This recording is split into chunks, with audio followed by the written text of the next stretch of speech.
Attention all hands, this is your captain. Prep your grav couches and get ready for the juice, because we're about to flip and burn and head back into the Expanse. This will be a high G manoeuvre. I'm Andy, and I'm joined by my fellow rock hopper, Mr. Elton McManus. How are you, sir? I'm good, man. I'm good. I have thoughts of this episode, and I'm sure we're going to get into it very soon, but you nearly lost me, and you got me back. Oh, you see, I can nearly lose you, that's fine, but, as long as you're coming back for that sweet juice, that's the important thing, yes. We're here talking about episode 6 of season 1, Rock Bottom, but potentially aptly named, we will have to find out. But as is tradition, I have a brief synopsis of the episode. Miller discovers revealing information on a hidden data cube, and Holden and the crew arrive at Tycho Station, surprised by the host's hidden agenda. I mean, were they really surprised though? They seem to have called it from the get-go. It was screaming out to them, wasn't it? Come on. It was a bit, yeah. Well, as is tradition with the cast, we're not going to do this as a beat by beat breakdown, because we ain't got no time for that shit. But we're going to bounce around the solar system, as it were, and I think we should start a place we haven't been in a little while, because we went back to Earth. Get in. Hey, not been there in a while, have we? No, and it's looking glorious as well. Nice cityscapes. I like their panning shots or establishing shots that they have. Mm-hmm. Although New York looks very interesting with its high water dams and walls and everything everywhere. Yeah, I like that. And there's a lot of buildings with their heads cut off as well. I know we're focusing on the building they're in, but I kind of want to see more of the other buildings. Well, I can tell you, if we manage to keep you on board for another season, you do get to see some more of New York. Oh, get in. Okay, cool. So it's a little juicy dangle that hopefully keep you enticed to at least get through. But, we'll get on to that. But yeah, we're back on Earth, and we're back with everyone's favourite murder grandma, Avasarala, who is there talking with a former intelligent operative who's now a private contractor, about, wars and sheep dip and spies, while taking a grandson to the aquarium. Yeah, and then shuttling him off and saying, I think there might be ice cream over there. And just waving her hand and dismissing her grandson. You're like, okay. But his face was lit up, ice cream, here I go. You almost wonder if it's some sort of, implanted suggestion.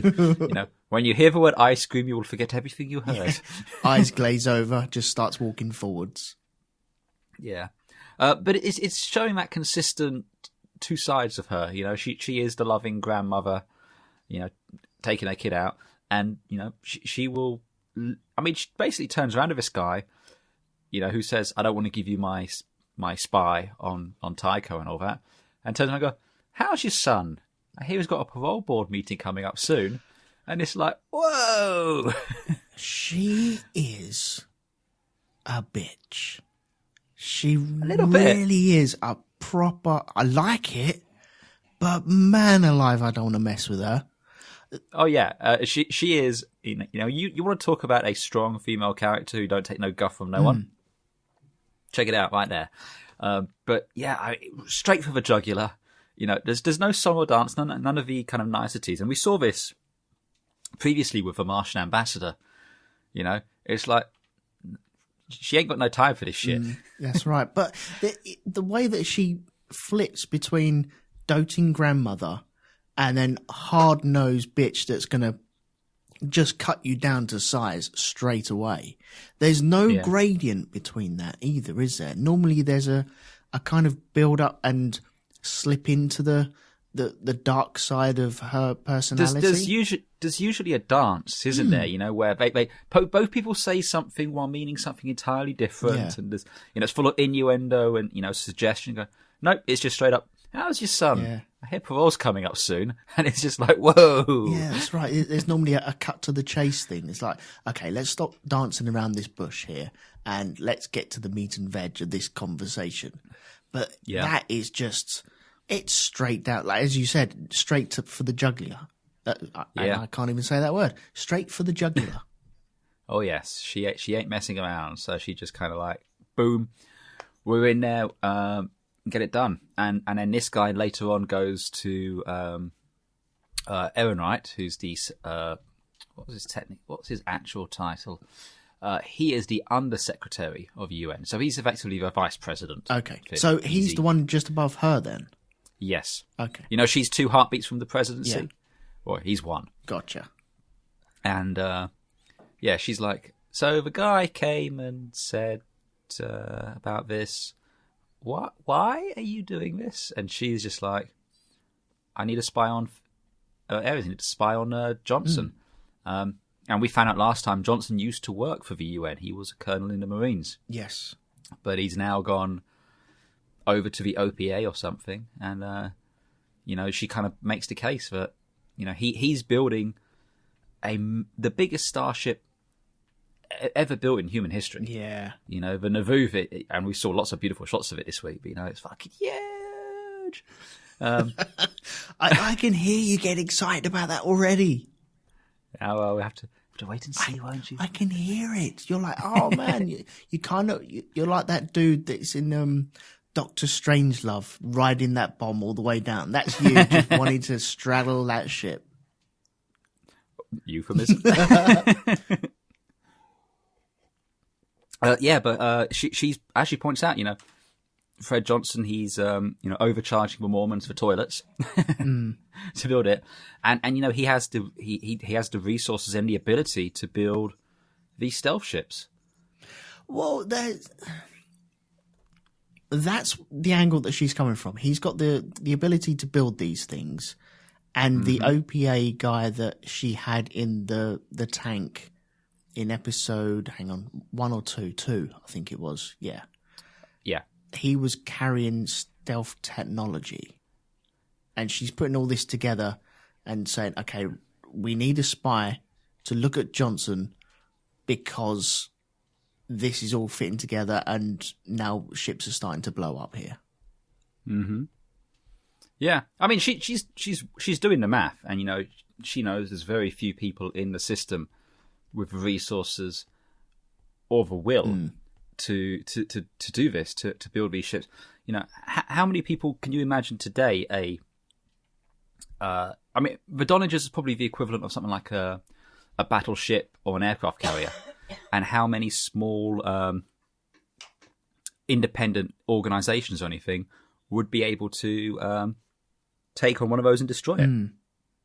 So it's like, okay, well, Amazon, Apple, and Microsoft probably have the money to do it, but do they have the will? Maybe? I don't know. That's the thing. They have the tech to do it. Yeah. But then they're going to have to outsource that. So I think it's well out the remit of all of these companies at the moment. Oh, yeah. I wasn't being serious. But the point that she's coming from, though, is Johnson's got form. You know, they don't trust him as a given because, you know, he effectively turned his back on Earth. Yep. And went to join the OPA. He's able to build ships. And then they're like, well, you know, I need a spy there. I need someone to go and tell me what's going on. And then Ehrenreich was like, you know, he's against it until she points out, well, you know, we had that OPA guy. He had stealth composites. It could be Johnson. So they kind of go, okay, I'll see what I can do. Yeah. So it's in the possibilities that we will get a spy on Tycho looking at what's going on. Well, they already have a spy on there. Well, there's a spy already there, but he's, you know, it's a private contractor thing, and you know, I suppose they're using him just for industrial espionage sort of stuff. Yeah, that doesn't surprise me. I'd imagine that they have spies all over the place. That is a kind of given, isn't it? In business and military and just building stuff, resources. They want to know what the competition's up to. Absolutely, yeah. And we also find out a little bit more backstory that the OPA killed her son.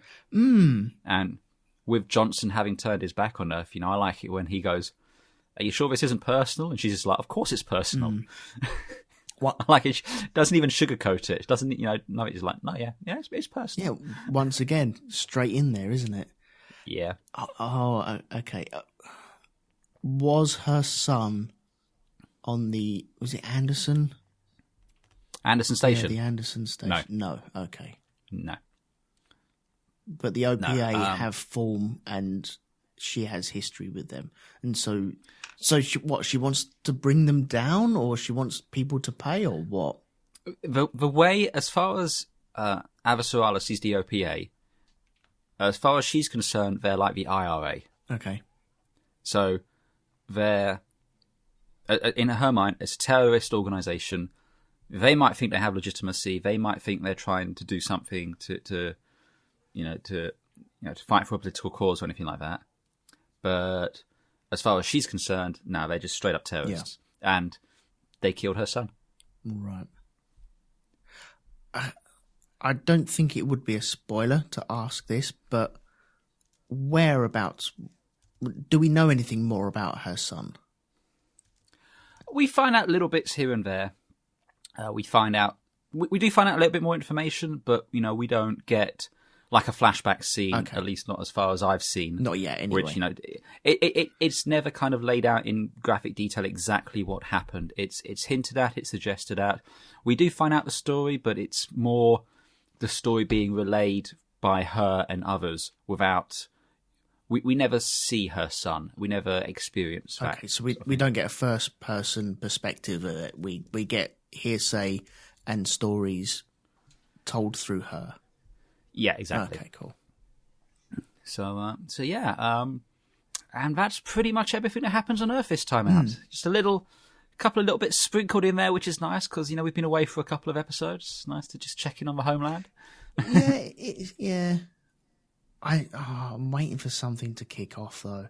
Really, actually, she's a really good character. I think she's really, really good. I don't want anything bad yet to happen. I want that to build. I want that to breathe like a fine wine, to the point where I'm like, okay, now you can kill her. Now you can pop her off. She's stepped over the mark a little bit too much, and that's what I'm waiting for. But it's way too early, I think, for me to even consider she's stepped over the line just yet. Oh yeah, we're still getting our run up to the line. Yeah, and that's still to come. Yeah. So, where would you like to go to now? Okay, well we have. I tell you what, let's do series. You want to head over to series? Yeah. Go and check in on our good friend Detective Miller. Yeah, who I'm liking even more. I do like it. Good old Miller.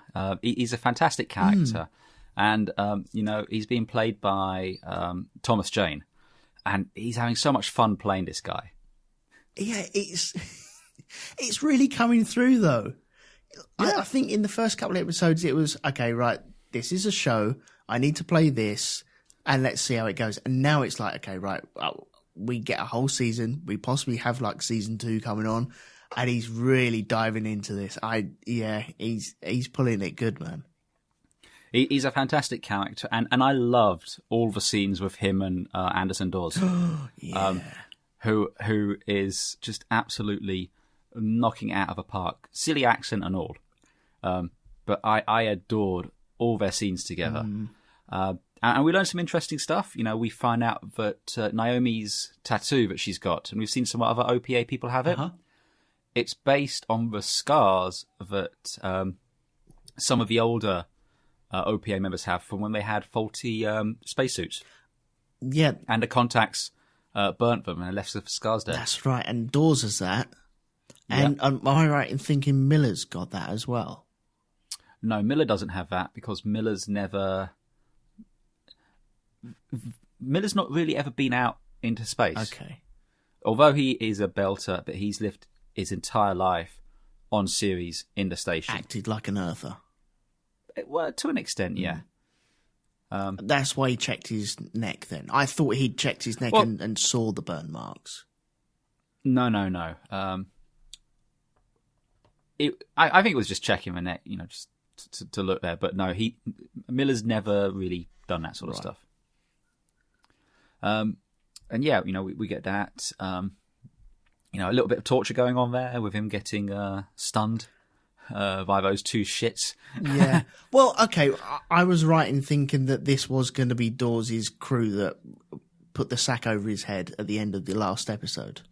You were right, yes. That was I couldn't say anything, though, could I? It's obvious, though, isn't it? Come on. Yeah, it was pretty damn obvious. But yeah, he's kind of roughing him up. But this is the bit where I was nearly lost, and I was one round, because this is around about mid-episode, isn't it?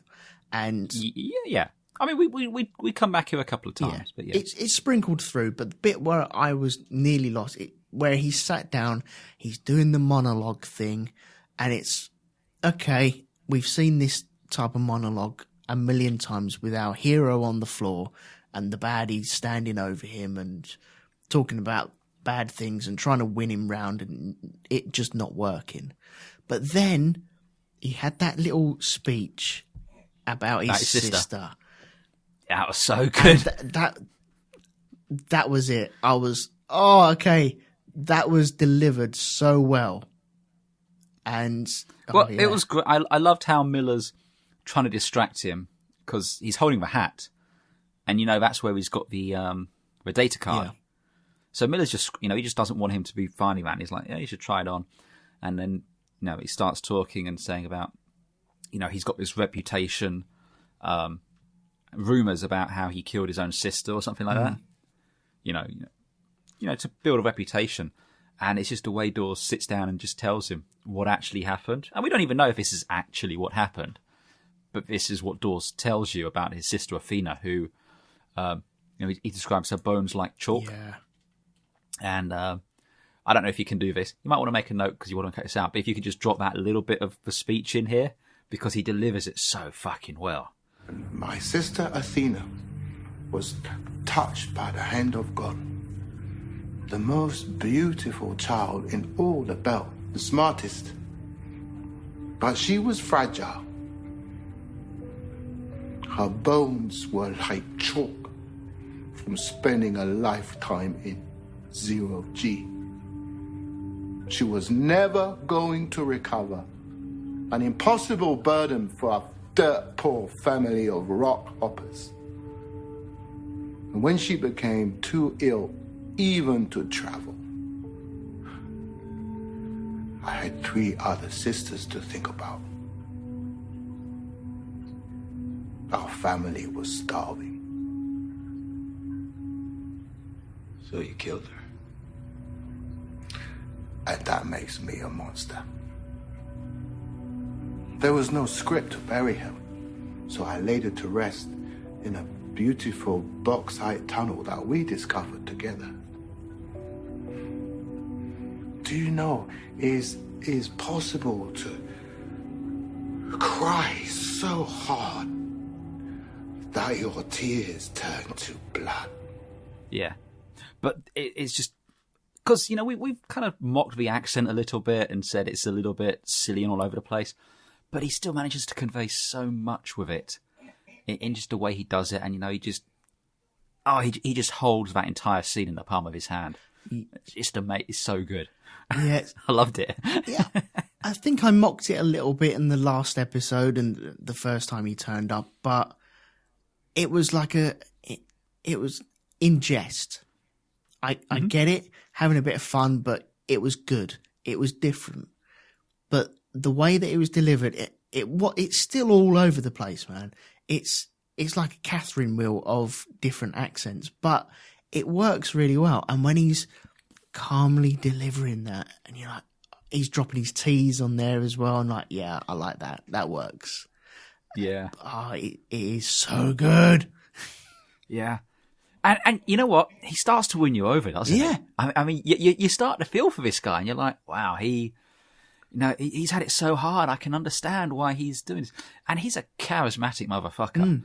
And I love how he's saying how, you and I, we should be, buying each other drinks and discussing plans for the future. And me, I would have been like, right, okay, right, I'm buying then. He had me won. Yeah.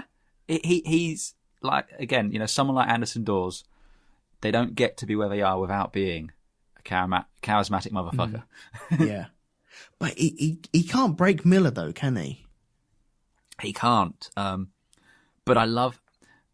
What I thought was really interesting is because, he thinks Miller's, onto this conspiracy. He's figured it out. He knows what's going on. And that's why he's being so tenacious and digging through of it. And then all of a sudden he goes, oh my God, I can't believe I didn't see this. You're in love with Julie Mao. But the thing is, I don't think Miller was in love until he said it. Right, okay. I think he honestly was just chasing the story or chasing it for the sake of the crime. And it's only when Dawes says it out loud that that Miller's like, yeah, I am. Shit. So I find that a bit of a stretch. Because he doesn't know much about her. He's seen photos. He's seen a little bit of video footage. He's seen the circles that she's ploughed around in. And what sort of not mischief, but what sort of trouble she's got into and the situation she's in now. And I find it hard that he would just fall in love with her. I don't think he's in love in a sense of, I want to date her, that sort of love. I think it's that kind of, it's one of there's different kinds of love almost. And he's in that kind of, in love with the idea of who Julie Mao represents, sort of thing. I don't know how to explain it fully. Like a brotherly sort of thing, feeling a bit protected of her? I don't think it's a brotherly thing. I think it's more of a... I don't know where it is, because I'm not going to look it up now, because no one likes man looks up thing on the internet.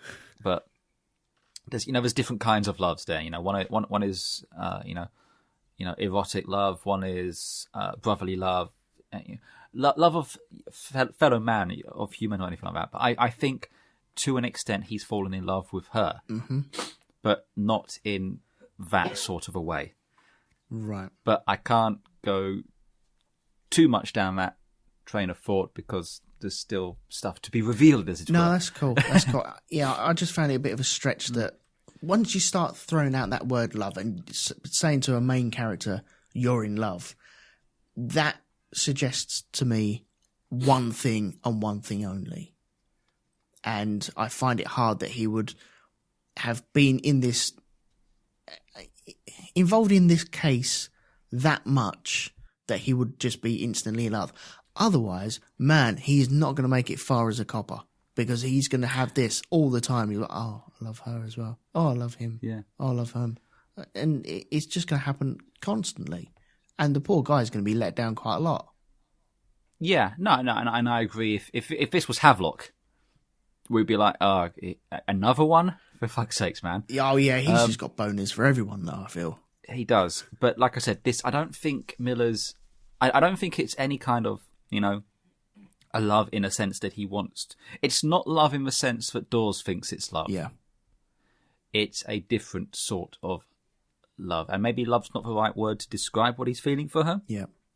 But it's a compulsion. He is no longer doing it out of a concern to do the job. It's become more of an obsession, but it's an obsession with finding her. Yeah. No, that's cool. Anyway, that's just kind of my way of looking into it. But yeah, I like how you've got Miller thinks Dawes is just a thug, just a guy looking to run down the docks for an extra few credits. And Dawes thinks he's a freak, we could be so much more, we could be, it's the old saying, but, one man's terrorist is another man's freedom fighter. It's that sort of a dynamic that's being played out there, and how they, view themselves independently. So yeah, I just thought that was really interesting. I mean, after that, Dawes has decided that, well, if you just love her, you're no good to me. Toss him out an airlock. Yeah. It seems, I'm sure all the airlocks are very similar. But so I got a question for you. Yeah. Now, I know that you have a job which involves working with elevators and stuff, yeah? Now, if the doors of an elevator are closing and you stick your hand between them, they stop closing, don't they? I was thinking that all the way. I'm just saying, if you've got airlocks, you'd think there'd be something that if you put your hand between the doors when they're closing, it might stop them closing. Or alternatively, there might be a big button in the airlock which says, override the person trying to flush me out of the airlock. I just feel there should be some more safety systems going on here. There should be, an override one, shouldn't there? Like, there should be. An oops button. Oops, I fell in here. There should be an oops. There should be an oops button. There should be a, oh dear, I've accidentally walked into an airlock without my spacesuit. I push this button, the inner doors open, the outer doors lock, and it sends a big alarm to attract someone to come and rescue me while they're trying to flush me out of Sonic airlock. It's a big red button, and it has the words nope on it. And all you have to do is hit it, and it's like, nope. Yeah, a nope button. They need a nope button on this thing. But yeah, when he's trying to climb out and he kind of gets his hand between the doors, I was expecting the doors to just start opening again. And then you just hear the voice comes over and goes, please stand clear of the closing doors.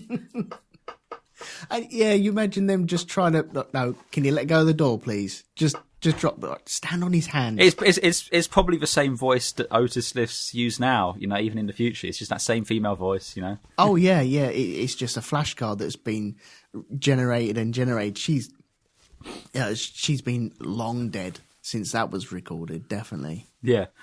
But I just noticed that and I thought, I need to ask Elton about that because I'm pretty sure, we even today we have doors that won't close if you put your hand between them. That's the problem with the job I'm in because I saw that and he was hanging off of that. I was like, well, no, there'd be like a safety edge on there and that wouldn't happen. And even if it did close on his fingers, I'd rather have my fingers crushed than actually be sucked out into space. But that's the other thing. Even if you don't want most doors to close if there's a blockage, because if something blocks it and it doesn't seal, well, then you're going to depressurize the entire station.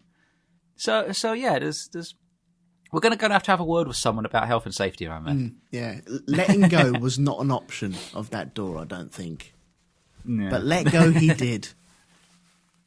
Let go he did. But is it Muzz that turns up? Octavia Muzz. Yeah. Yes. She turns up and she ventilated him. Well, once again, because we've seen him drop someone down into that sort of airlock. Yeah. And remove the air and then possibly almost send him out into space or into a vacuum.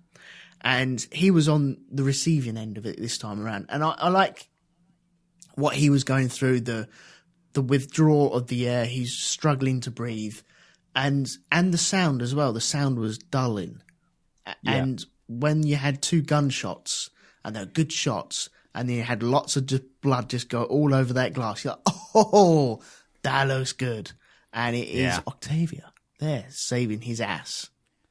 Yep. You see, this is... I don't know how she found him, but... Well, that was going to be a question, but I kind of just waved that away. Yeah, it's... That's TV. We'll call it good police work. Yeah, okay, good police work there. I was going to say TV magic, but yeah, good police work sounds better. Yeah, either one. But yeah, he gets out. Apparently, doesn't have to explain the two bodies, but goes back to his room. Well, you'd vent them out, wouldn't you? But why would he? Because he's the police. He could just report them. Yeah, it's true. Attempted murder of a police officer. That's pretty. I think that'll get someone in trouble. But instead they just go back to his place, and after a little bit of bonding over having killed people, as you do, we finally see what's on this damn memory card that's been hidden in that hamster with Julie Mao. And what do we have? We've got a little video recording from a certain station of which we've heard much. This is from the Phoebe station, yes? This is from Phoebe station, yes. This is the station that was wiped out. And, okay, right, I'm trying to get to grips of what actually happened. We had Phoebe wiped out, and someone left there, didn't they? Was it the Scopula that left there, or was it a different ship that left there? It was a different ship which left there, yes. the Anubis left there. The Scopuli was sent to intercept it. Mm-hmm. And then the Donninger was sent to Phoebe Station to investigate what had happened. So the thing that they've got on the Phoebe Station... I know I can't ask you this because you can't answer it, but that could... You're going to ask me anyway, aren't you? That's that blue, weird, warpy stuff, isn't it? Maybe. There you go. But yeah, some sort of bioweapon being developed. Yeah. And, he's there, Miller's... Smuggler's are picking shit because, he's solved the case now, hasn't he? Mm.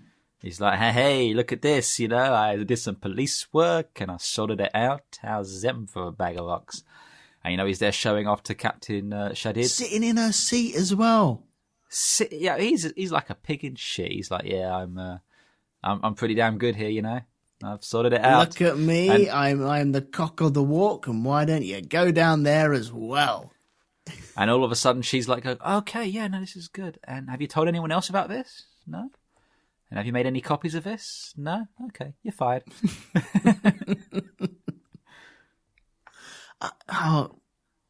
It annoys me that he didn't click onto that before.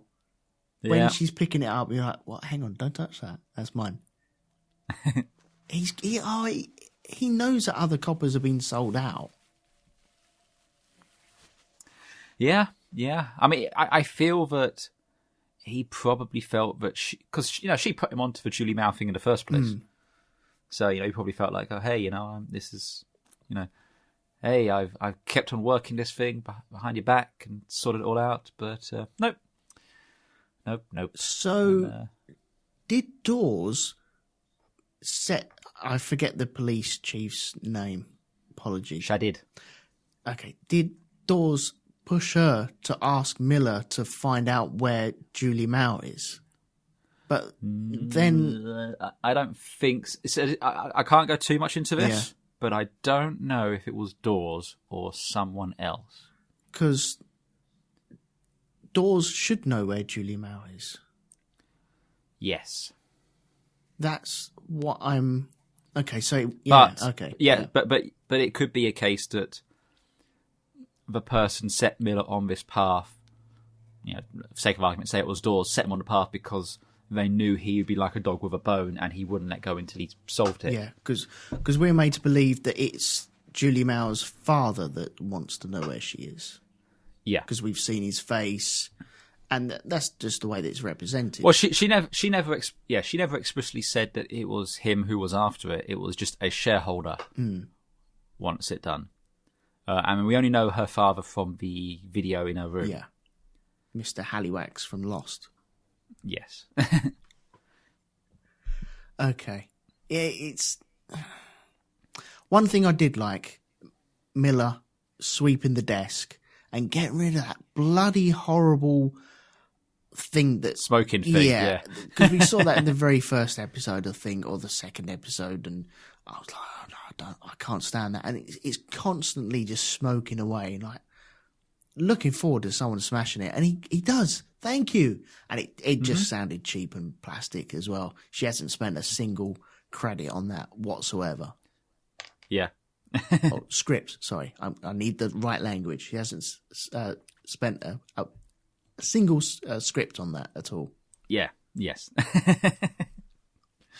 Yes, down with the kids, isn't it, though? Like I said, I don't know if she is working for Dawes or not. But I can say no more. Well, Miller said that Dawes has paid her off anyway, so we're led to believe that's happened. Yeah, and the security guards which come to escort him out have OPA tattoos. Yeah. But I'm still not sure if it is OPA. And that is all I will say on it. Okay, no, that's cool. That's fine. So, yeah. And I think that's just about everything on series this time out. Yeah, definitely. Shall we do some rock hopping, or do you want to do the Rossi? Oh. Let's do the rock hopping. With our old friend Diego, the water thief. Okay, so that's the kid that he shook down in the very beginning. Yeah. That's the one who was stealing water and, being the big man. Yeah. Going, hey, it's our territory now. Because I was watching this episode and halfway through I was like, is that him? I couldn't really... It looks totally different. But yeah, that's just different sets and different ways you want to be seen, really, isn't it? So that's just my old eyes looking at stuff. Yeah, but he's working with his uncle Matteo, doing some, rock hopping, I suppose. Which I think is kind of cool. You get to see how they're doing the mining there. They're effectively putting a net around the asteroid, filling it with explosives, and it goes boom. Yes, there's some good science in this, I thought. Yeah. There's some really good stuff. We get to see gravity working and thrust working, and You know what my favourite bit is, though? is it the can? No. Okay. No, it's when he opens up his spacesuit to fix the dodgy wire. I couldn't work out what that was. So that's a dodgy wire, yes? There was a dodgy wire or something in the spacesuit. Just something just kind of flickering. And what he does is he exhales, takes off a face mask, fixes the wire, and then puts the thing back on. And it's like, yeah, you can do that. Yeah. Space isn't... Am I right in thinking space isn't cold? It's just... well, okay. It's cold, but it's no different than like if you were in, say, the Midwest with a polar vortex we just gone, and you just suddenly just stuck your head outside for a minute or so. It's cold, and it'll hurt, but it's not going to kill you. Yeah, but you're not going to... Your eyes aren't going to suddenly go pop. Yeah, you're not going to flash freeze straight away, are you? Do you ever see... what's it? It was Mission to Mars, I think? Yes. And in that, you got they have this dramatic scene where they have to use a tether to try and catch someone, and they miss. And he's like, "Oh, we're going to come and get you." He goes, "No, you can't do that. I must sacrifice myself so you don't come and try and save me." And he just takes his helmet off, and he instantly turns into a popsicle. Yeah. And it's just like, yeah, it doesn't work like that. It's a shame because that tether stuff was really, really good because it was so close.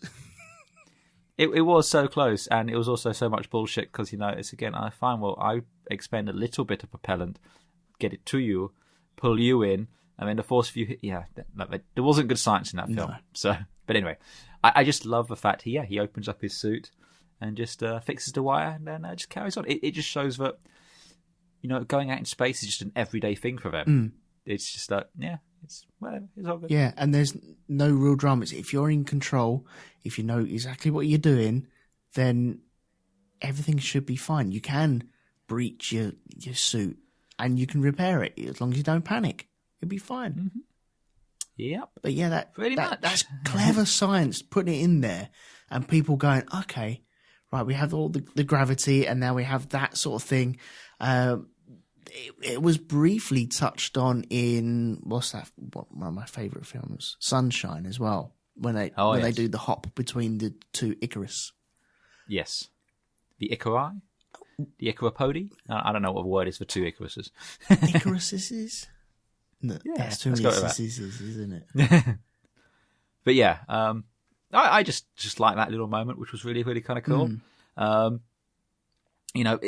Basically, you could see what happens. Diego's gotten into trouble, and his mum or what have you has kicked him off the station and sent him to go and spend some time with your uncle to sort you out. Yeah. Bit of mining will do you some good.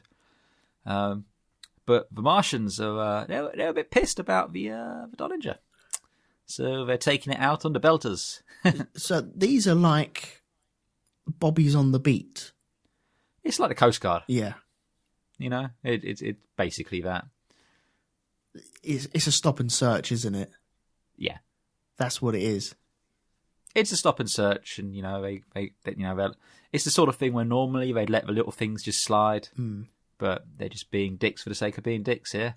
Well, I think they have reason to as well. They've just had one of their big warships explode, and Mars don't know why this has gone down either, do they? Yeah, but equally so, that it's pretty clear it's nothing to do with this shitty little rock hopper. Yeah, that's true. That's true. But, I suppose it's the first one or second one they come across, and so they got they got to show that they've got elbows and start throwing their weight around a little bit. Yeah, a little bit.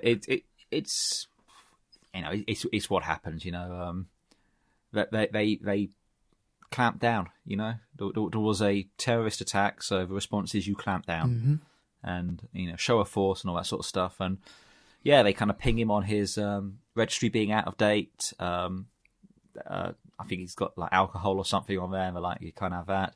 And then they basically say, yeah, you can't go through the protected zone. You've got to go the long way round to get back to. Is it EOS they were heading to? I think they mentioned. I think it was, yes. Yeah, and so he's like, well, you know, I'm not going to make any money if you do that. You know, it's going to cost me money. And they're like, well, don't give a fuck. Yeah, we don't care. By the way, we're going to nick your water as well. Yeah. I'm not sure. I think the guy playing Mateo also played Still Guy in the Dune TV series. If that was water, then that's very funny. Oh, okay. But anyway, yeah, they kind of do that, and then they bugger off, kind of snickering to themselves, going, ha, ha, ha, ha. with their flashy lights going off into the distance, Doppler shifting the noise. Well, I like to imagine they're just walking off like in the Bill, you know? Yeah, just shot on their feet. Yeah. Just as they just walk off. And so Mateo decides, I'll show them, I'm going to drink. He gets really drunk and then does, again, you know, there's this recurring theme of throwing people into airlocks this week, which seems to be happening a lot. Throws Diego into the airlock, fortunately with a spacesuit at the very least, and just kind of drops him off. And I like the way Diego's like, oh, don't leave me. I'm sorry. I'll do better next time. Well, I think on my first watch of this, I thought he was just dumping him and was going to...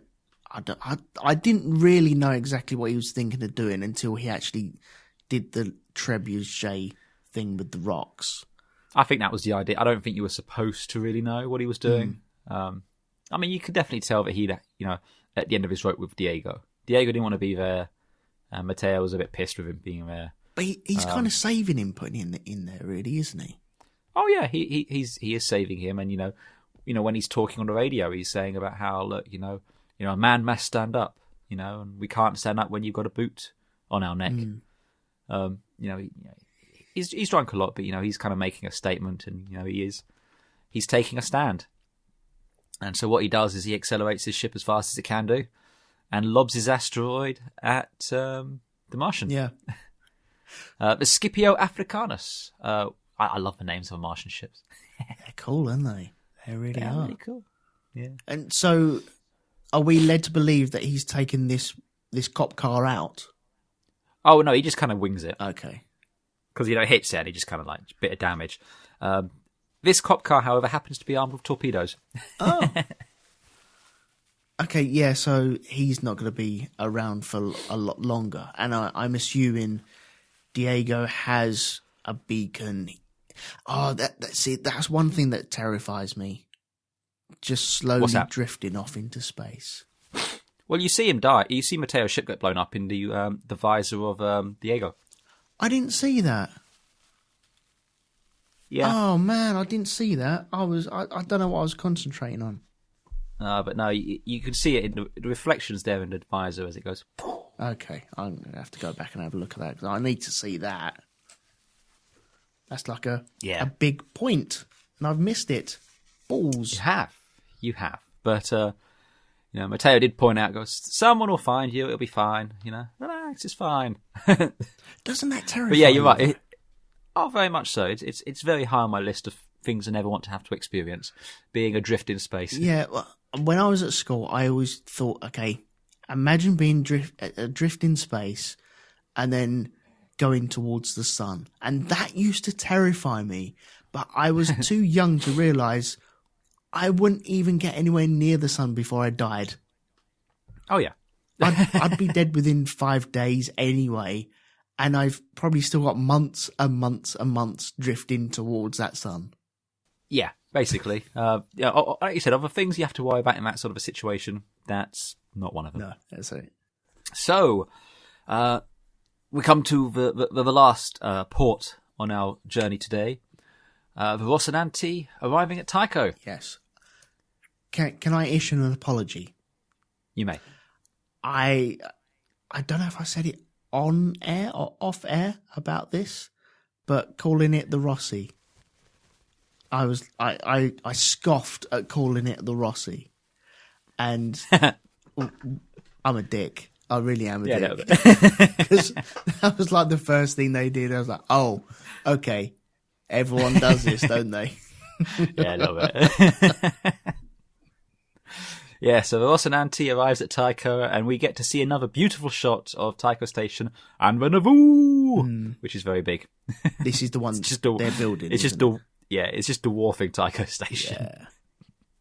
Yeah. So that was pretty cool. And I like seeing the Rossi, kind of flip and burn to slow down and then dock with the station.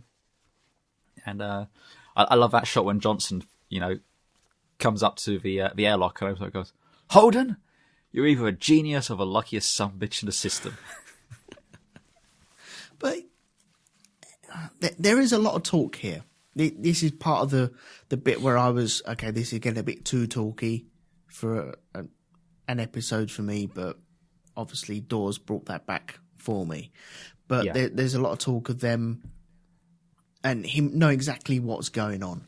They have a Martian ship that's turned up, but you'd expect to see Martians walking out of that ship, and so he's turning up, and Holden's there, and it's like, well, he's not in charge of that ship unless there's no Martians on board. Pretty much. He knows exactly what's going on.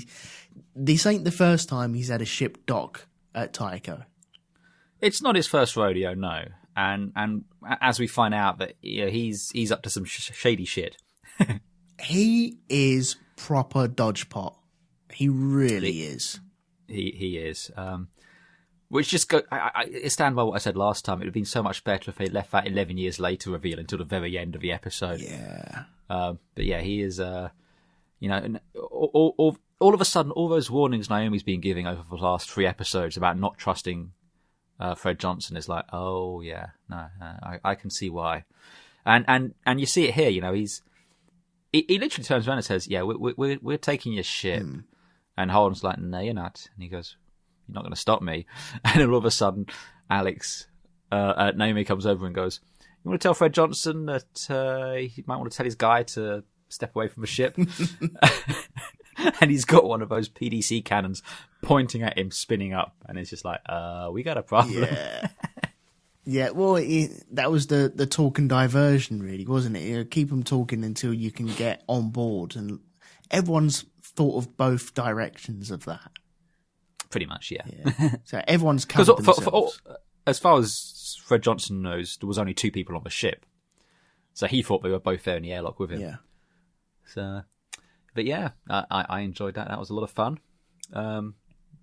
We find out that Fred Johnson's the guy behind the Scopuli. He arranged for it to head out from Ceres. Yeah. So again, we're kind of connecting dots here, aren't we? We're seeing how the Scopuli went vacant with Ceres, all starting to come together. If I was a crazy guy with a big wall with pictures connected by bits of string, red string, that would have been a big. I would have connected some string between Fred Johnson and the Scopuli, and then I'd have put a big red circle around Johnson, just to emphasise it. But it would have to be red string. I think any other coloured string, and it doesn't quite connect as well, does it? Oh, no, it has to be red string, yeah. I mean, if you're going to do this, you've got to do it properly. There's shops that sell red string, and police go in there and say, yeah, grab another ball of red string, please. Okay. Crimes are afoot, are they? Okay. This is going on a wall, isn't it? You're not making a jumper out of this. No. So we need to highlight the crazy person's connection to something else. And by the way, have you got any red markers as well, please? Oh, yeah. It's all about the red markers, too. So, yeah, we're kind of connecting some stuff here. Holden agrees that he will go to pick up their man, Lionel Polanski, who is the sole survivor of the Scopuli. So, this is a guy that's... Where are we expecting to find this Lionel? On the Scopuli or not? No. Fred Johnson said... Yeah, it was gone. He says it's on Eros Station. So, again, we're hearing Eros again all of a sudden. Okay. But yeah, so they need a ship to go to Eros to pick him up. And they said they need a gunship. And the OPA don't have no gunships. But what they've turned up in has got guns on it. Well, it is a gunship. Yeah, exactly. Although it still annoys me they call it a Corvette-class frigate. No, Corvettes are a different class of ship to frigates, people. Okay, they're different things. But that's besides the point. But anyway, Holden's agreed that he will go with the with Rossi if Johnson provides a crew. Because he didn't. I think Holden's like, okay, you guys, we're at Tycho Station now. You're safe. We've survived, so you guys can all go off and do your own thing. He's feeling guilty as well, isn't he? He's feeling guilty because he finally admits that he's the one who logged the distress call. Yeah, and Amos gets angry at this, doesn't he? He does that look of, I'm going to destroy you with my eyes. Well, Amos, as we've already established, is a scary motherfucker. He is. But the thing is, it's then Naomi says that she knew, and he suddenly looks like a dog that's been kicked. It's the look of betrayal, and that's the thing. Both Amos and Alex both seem more annoyed that Naomi knew and didn't tell them than Holden had done this. That's right, because Alex is shaking his head. He walks up, he's like, I'm going to say something. Oh, no, I can't. Oh, he kind of just stares down Naomi, and as he's about to leave, he just turns to Holden and goes, "You should have said something," and walks off. But it's just like, yeah, they were both seemed much more pissed with Naomi. It's like they almost expected it from Holden. Yeah, they're not surprised, are they? Not really, no. I think they probably put two and two together. I think if they'd found out that his girlfriend hadn't have done the distress or logged the distress call, then they would have looked at him anyway. But nobody's shouted down that she didn't yet. No. I like we see Amos and Alex doing some bonding at the bar. I really like this scene, actually. Yeah. It's cool. The guy comes over to Amos and he's like, I'm not interested. But how do they treat you here? Okay, yeah. And he's looking out for clientele there, isn't he? Yeah, he's kind of getting a sense of a place. He's it's the weird thing. I mean, I'm 3 seasons in, and I could tell you now, I still don't know anything more about Amos than you do here. Right. And it's just he's such an enigma of a character, and I love it. But he's such a good character as well. Yeah. Well, up until this point, I've been thinking he's like Jane out of Firefly.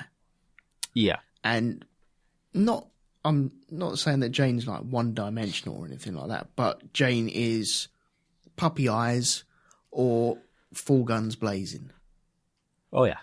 And with Amos here, you've had all the full guns blazing. You've had the guns in the face and the action and I'm going to destroy you. And you've had a little bit of puppy eyes as well. But he's considerate of other people and kind of learn a little bit about his background as well. Am I right in thinking he was a prostitute? Like I said, honestly, I couldn't tell you. Right. Because I'm like I said, I'm 2 seasons further in than you are, and I still don't know. That's the thing I got, because the guy coming up to him I thought was a worker and trying to hit on him for some business, and so he turned him away, but then was saying to Alex about, well, these guys, I'm looking after these guys and seeing if they treat him. I don't think that's the case, but I do think he's worked in or been around those sort of places, right, in some capacity. I definitely feel there's a sense that we know that most of the people on the camp were there because they were hiding, or they were there because they didn't really have that much of a choice otherwise. Yeah. So I definitely think there is a backstory there for Amos that we just don't really know what it is yet. Hasn't turned up yet, yeah. Exactly, and so we'll have to figure that out. But I think with Amos, he always looks out for his family. But the problem is he doesn't always know who his family is. Okay. And I think that might be partly why he was a bit taken aback with the Naomi thing, because, that's a betrayal there of, the family, but why he's looking out for Alex, because, he knows Alex is his family. Mm-hmm. So, yeah, that was just my read on it, Yeah. And how I saw that. I like how we see Rossi being disguised as a tanker. Mm-hmm. Just all painted grey now, and they're bolting these big tanks onto the side of it. Yeah. Nice little bit of camouflage, which is cool. We see Holden and Naomi doing a bit of bonding and getting drunk. Yeah, they're getting drunk. They're doing their obituaries to Shed and all the other people that were on the Cant as well. And the Donninger. And the Donninger as well. Yeah, and that's where Naomi kind of flinches, really. Yeah, she mentions how she's like, yeah, they died for an idea, and she thinks that's a waste. She's like, they could have just saved themselves, but no, they died to save their idea and to support you in getting us. I like how he points out, well, it took some convincing. Yeah. Yeah, a little bit. And then I don't know whether this was in jest or not, but she admits that she probably wouldn't have gone back and got him. Yeah. I think that's a little bit of jest. That's drunken jest. Like, no, of course I'd push you in front of that bus. I think there's that as well. You got to remember when they were on with Donninger, though, they weren't exactly best of friends at the point, where everyone was at each other's throat. While this is all going on, we're also seeing Fred Johnson. Holden asked him to go and take care of the body of Lopez. Yep. And see he gets back to Mars. And what he does is he gets down there and he goes, oh, look, there's a secret panel right here. And oh, look, I've got a data card. Everyone's got data card. Do they all fit in the same slots? Apparently so. Man, they've only got one USB card lead in this world, haven't they? Well, that's how you know it's the future. They just unified everything. Yeah. It's just SD cards and USB-C. That's the way it should be. Either Lightning or USB-C. Just go down one path, please, people. I don't care what one it is. But he's got the data from the Donninger on the ships that were attacking. So, if he was responsible, he can make that disappear now. Son of a gun. Yeah. I didn't think about that. Yeah. Or he Playing the long game there. Or he could use it for leverage. Also true, yes. Use it for leverage. But yeah, everyone's got like a disc. Everyone's got a disc, yes, and an angle. Everyone's got a disc and an angle. But we've also got a spy looking at. Well, this is Avasarala's spy. Okay. Okay, right. That's the Tycho spy, yes? Yes. There you go. Okay, it's all fitting to me because I was sat It's all there connected now. I was sat Oh wait, there, we've got another bit of string. Yeah. I was sat there going, okay, there's a spy. Is this Johnson just keeping an eye on them? But there's a spy. It was a spy. I mean, we were talking about a spy earlier, but it's nothing to do with that. But there's another spy here. I'm so rubbish at this sort of stuff. I really am. Oh well. So, like I said, we got another bit of red string and another big circle around Avasarala's picture. Yeah. Oh man, why do I do this? I don't know, but yeah. But he's got some science eyes or something going on there. Yeah, he's got some proper $1 million, the $1 million man eyes type thing. Zoomy. He's got something going. He got zoomy eyes, which have the very disturbing words "uplink" and "connected," while looking at a picture of Holden, which says to me that he is transmitting some data to Avasarala as well. Oh yes. Okay, so she knows where Holden is now. Well, she knows he's alive now, because up until this point, everyone assumed he was dead on the Donninger. Okay. Cogs are whirring in my head at the moment. Need more string? More string. Can I put a bit of this red string towards the stealth ships from Avasarala? I'm going to put a bit of red string. You can do it. I'm not going to tell you either way if you're right or not. So go ahead. I'm going to put with a big question mark in the middle. Yes, you need the question mark, because that's how you know it's that. Yeah. If this was a choose your own adventure book, maybe just keep your hand on there just for now. I've dog-eared that page, don't worry. Yeah, I don't even have to keep my finger in there. I've dog-eared that page. That's good.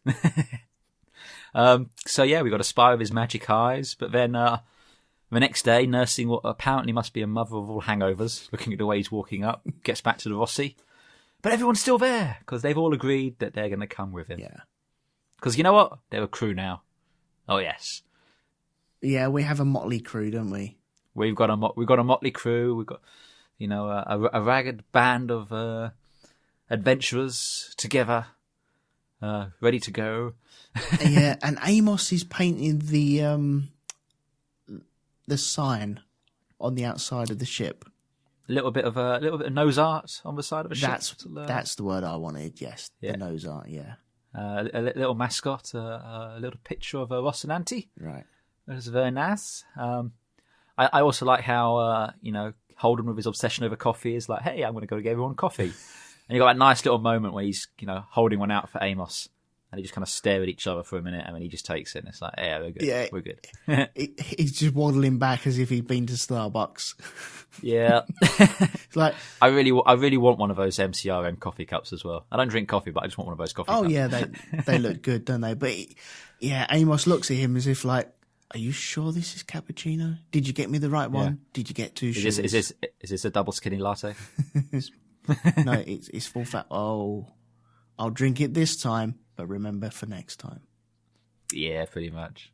And then with that, the Rocinante is away, off to pick up Lionel Polanski.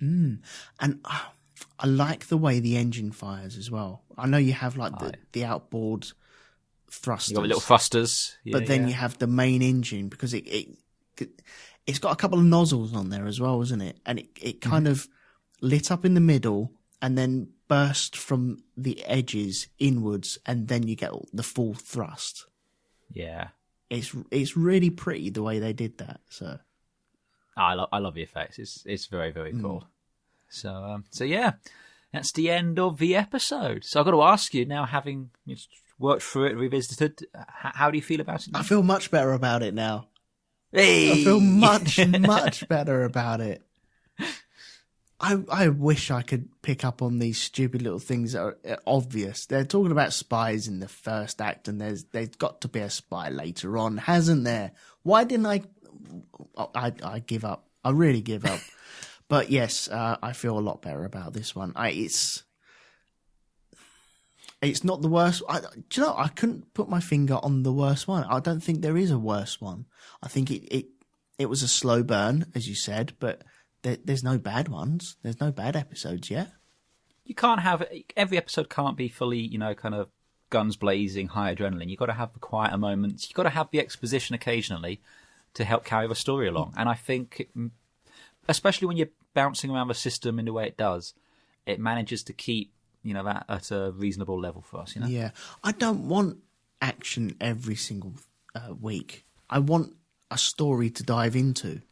I want scenes like Anderson Dawes talking about his sister every now and again, because it's the character moments like that where you got such an amazing cast of actors here.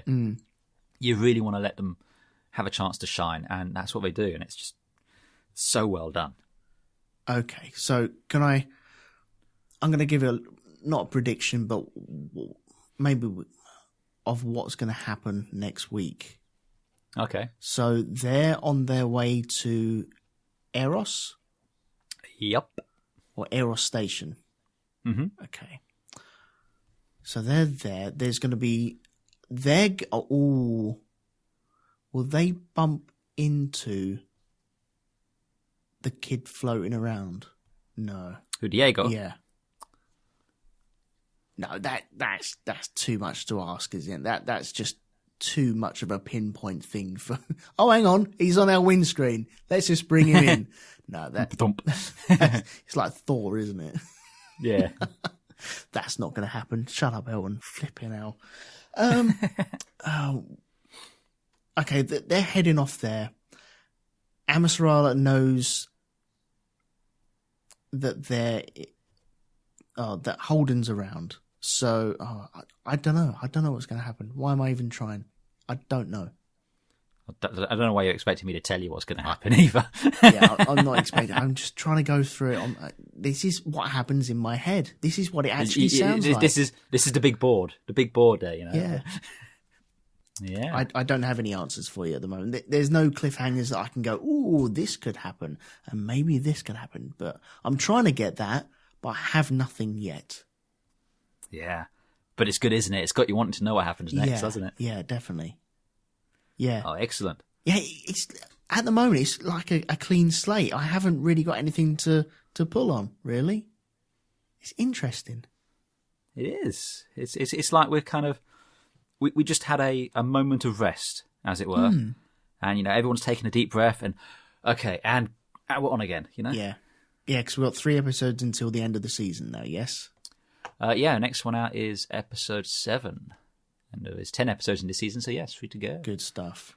Yeah, the next episode's called Windmills, if that means anything to anyone. Windmills.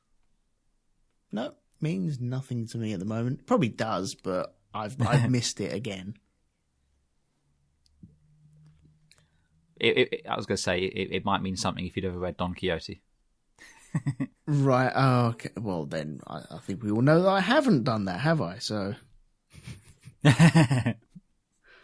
To be fair, there's a lot of references to Don Quixote, and not all of them actually mean anything. Okay. So there you go. So yeah, we'll be back next week with episode 7. Mr. McManus, would you like to plug of Val's wares?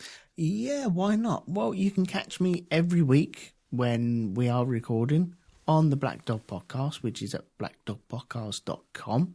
It's a film review show with 4 geeks that like to know that they think they know better than everyone else about these geeky movies. And the next week's film, I'm trying to remember, it's Atlantic Rim. Yeah. I haven't seen it yet, but my word, it's... Would you like my advice? Yeah. You got Netflix, yeah? Yeah. Yeah, Mystery Science Theater do this. Watch that version. Oh, okay. Well, I wasn't a fan of Pacific Rim, so... I'm hoping this might be better. I don't think it will be, but you never know. Spoiler alert, it's not. There we go. You can also catch me on Shonky Lab, and the most recent episode, by the time this comes out, will be me and Mr. Medcalf, and we'll be talking about, well, we'll be shouting at clouds. We didn't know it was going to be an Old Man Shout at Clouds episode part 3 when we recorded it, up until the very last throes of that episode, where we just realised we'd just been moaning for 2 hours. So you can catch that, and that's over at rogue2media.com as well. You can... Grand Prix is edging very closely now, isn't it? We're getting close. I think we're like 2 weeks from the pre-season test. I think so, yeah. We've had our first livery revealed as of today, so... Yeah. Yeah, the first test is the 18th of February, so like 11 days from today. Yeah. So maybe in 2 weeks' time, maybe a little bit more, we'll have an episode out on the Grand Prix Podcast, if that floats your boat in any shape or form. It's exactly like this, except it's usually us moaning about Formula One, rather than being excited about the Expanse. Yeah. So it's really nothing like this at all. It's just that we're both on it. Yeah, we're just talking to each other, aren't we? Pretty much, yeah. Been listening to some of the older episodes. I highly recommend listening to the Monaco episodes. They're a lot of fun. Yeah, they are. Yeah, they're good. Yeah. They're good.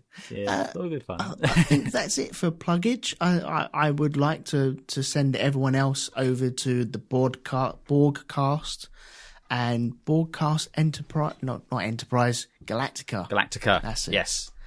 Close. Yeah. And Hypnogoria as well, and all the other stuff that's all related as well.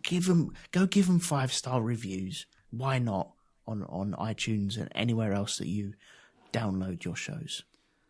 Yes, go and give them all 5-star reviews and show them a bit of love. And you can also find me on The Great Derelict, which is at greatderelict.libsyn.com, or on Twitter and Facebook. Just Google Great Derelict Podcast. You can't miss it. And that's usually where I talk to people about science fiction-y stuff. I've got a couple of episodes coming up shortly.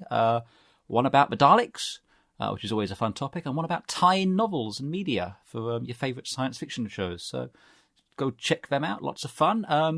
And as Elton said, you can find most of our stuff over at rogue2media.com.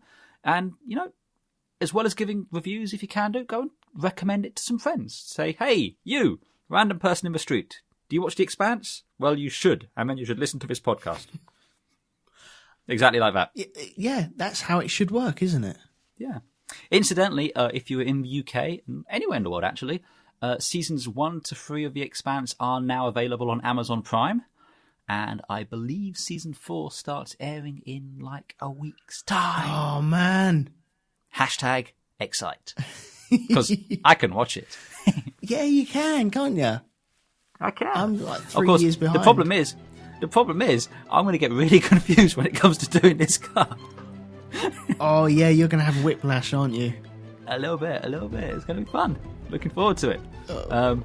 So, yeah, there you go. That's everything for us. So, thank you once again, Elton. It's been a lot of fun. I'm looking forward to doing this again next week. Yeah, same here, mate. Thank you very much. All right, guys. Well, until next time, I will catch you later. Ta-ra. Ta-da.